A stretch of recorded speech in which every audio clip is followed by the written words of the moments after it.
What's up, Hans family, and welcome to Hansoween. Hansoween is 31 tutorials in the month of October. That means a new video every day. Today is going to be a blind seer collab with the amazing Courtney Little. She is so awesome. I love her take on this, so make sure to go check her out as well. All product details will be listed down below as usual, and let's get to the tutorial. I'm starting my face off with blocked brows and a face of foundation already, and then going in with Mehron's Rigid Collodion that I did get from fxcosplay.com. Collodion basically shrinks your skin to kind of create these realistic scars, and you do not want to put it up close to your eye like I'm doing at all. You should not put this by your eyes or your lips or your nose. Mainly kind of keep it more towards your forehead and open skin that's pliable that will kind of stretch into that scar. When it dries, you can intensify the effect by adding on layers, and oh my god, look how it's pulling down my lower eyelid. So funny. If you want that kind of look, you could use Alex Faction's tutorial that he did where it looks like his eye is pulling down with latex, and I'll leave a link down below for that as well. I'm adding on a bit more in a few spots just so that those scars are a little deeper, and then I'm going in with this Mehron Mask palette with this gray and kind of green tones. This is a cream paint, and I'm using my beauty blender just to kind of put the color around the outsides of my face and jaw. I wanted her to have just a bit of kind of aged looking color and texture. I'm not really blending this out, I am just patting it in a few little spots, stippling it around. Using my Mehron Bruise Wheel, I am going to start taking this red tone and this exact blender brush from Sigma, and I'm going to start putting a little bit of red around the scars and under my eyes.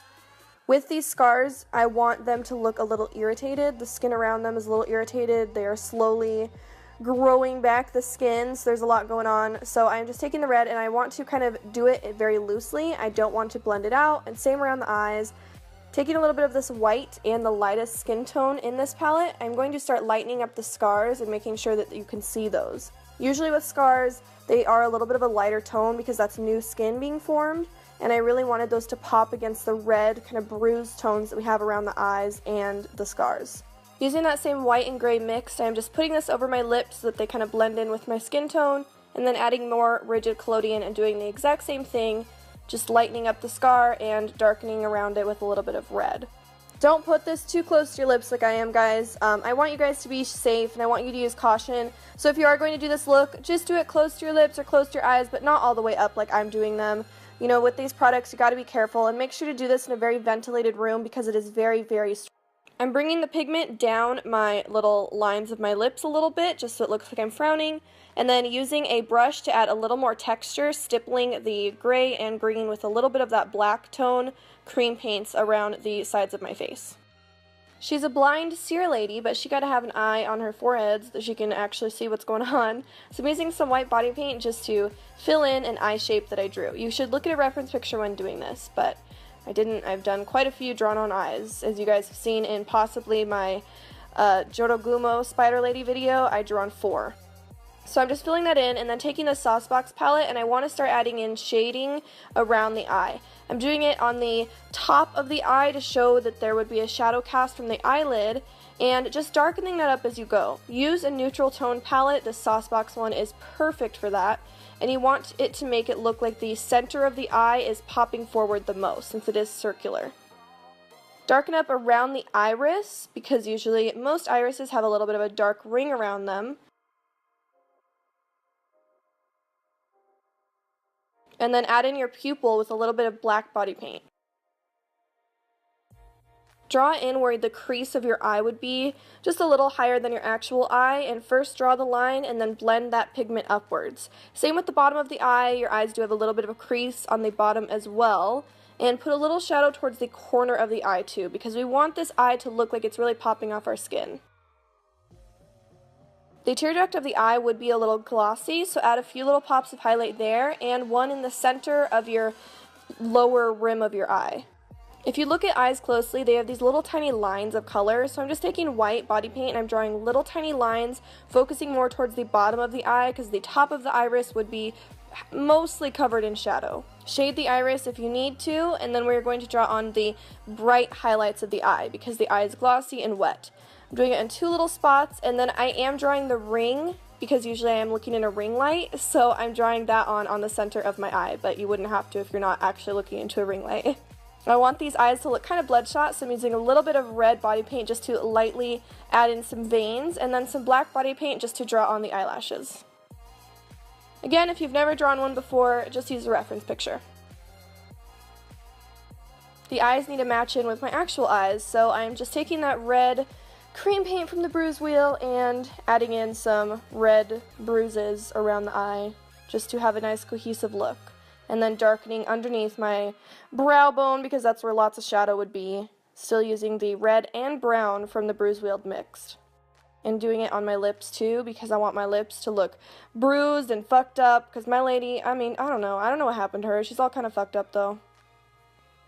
As I was doing this look, I didn't quite know where I was going to go with the chest, so as I was doing the scars, I was like, well, I'll have her look like she has kind of these ritualistic scars on her body itself. So I'm just taking that same red color from that Mayron bruise wheel that we've been using, and I'm going to just start sketching out some little spots where I want her scars.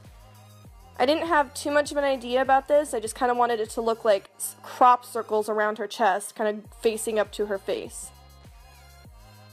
We're doing it this way because the collodion needs pliable skin to really shrink into, and I have had a hard time putting it on my chest before, so I just decided to draw it in.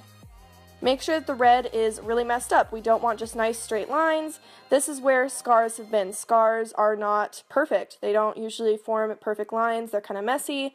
They have little lines coming from them, so just do that and make this look super, super irritated on her chest. Or his.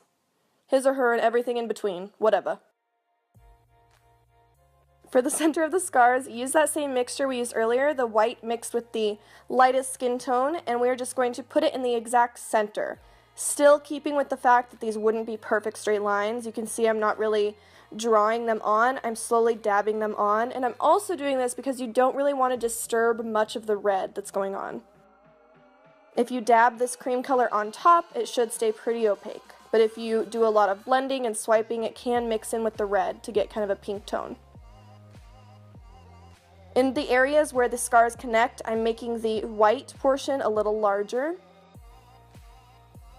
And then going in with this brown mixed with a tiny bit of red, and I really want to darken up underneath some of these scars so they really pop out even more. Still staying with keeping it very messy.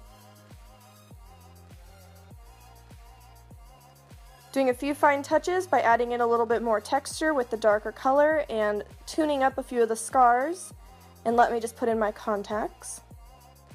And this, you guys, is the final look. I hope you liked it. My creepy blind seer lady with her eye on her forehead.